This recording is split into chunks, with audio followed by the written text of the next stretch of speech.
ہم بنیادی طور پہ ایگریکلچر کنٹری ہیں، ٹھیک ہے، اور ہماری انڈسٹری کا جو ہجوم ہے وہ اتنا زیادہ نہیں ہے، اس لیے ہم مائنس پرسنٹیج میں بھی ہمارا اس میں کردار نہیں ہے، ٹھیک ہے،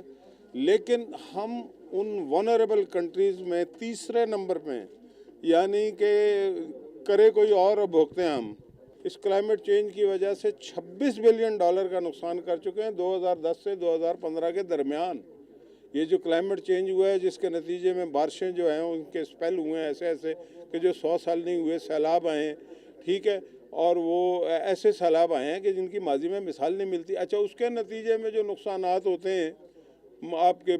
زمینیں بنجر ہو جاتی ہیں، زمینیں خراب ہو جاتی ہیں، مال مویشی جو ہے آپ کا وہ تباہ و برباد ہوتا ہے، تو پھر یہ ہے کہ ڈیزاسٹرز ہوتے ہیں، ان ڈیزاسٹرز سے میٹ آؤٹ کرنے کے لیے آپ کو پیسے خرچ کرنے پڑتے ہیں۔ ان ساری باتوں کے جو نقصانات ہیں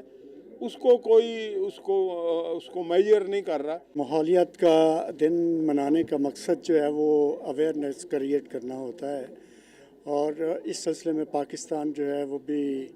بڑا اہم ملک ہے، کیونکہ اگر دیکھا جائے تو اس کی کنٹریبیوشن پولوشن میں بہت کم ہے، مگر جو لوکل پولوشن کا لیول جو ہے وہ بہت ہائی ہے، اور لوگوں کی صحت متاثر ہوتی ہے، لوگوں کے معاملات جو ہیں وہ متاثر ہوتے ہیں۔ تو پولوشن کو کنٹرول کرنے کے لیے ماحولیات کا دن منانا، درخت لگانے کی ترویج کرنا، یہ جو انٹرونشنز ہیں ہمارے شہر جو ہیں، آپ نے دیکھا کہ رورل پاپولیشن کی مائیگریشن کی وجہ سے بہت پھیل گئے، اور بے ہنگم پھیلے، کسی خاص منصوبہ بندی کے تحت نہیں پھیلے۔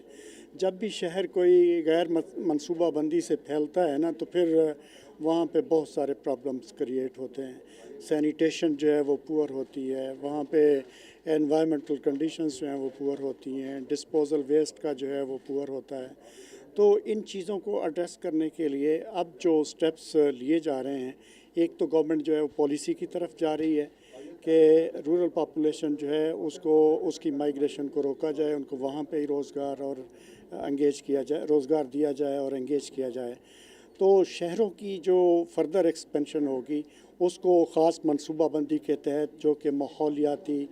سٹینڈرڈز کے مطابق ہوگی، تو اس طرح سے انشاءاللہ بہت حد تک پولوشن پہ کنٹرول ہو جائے گا۔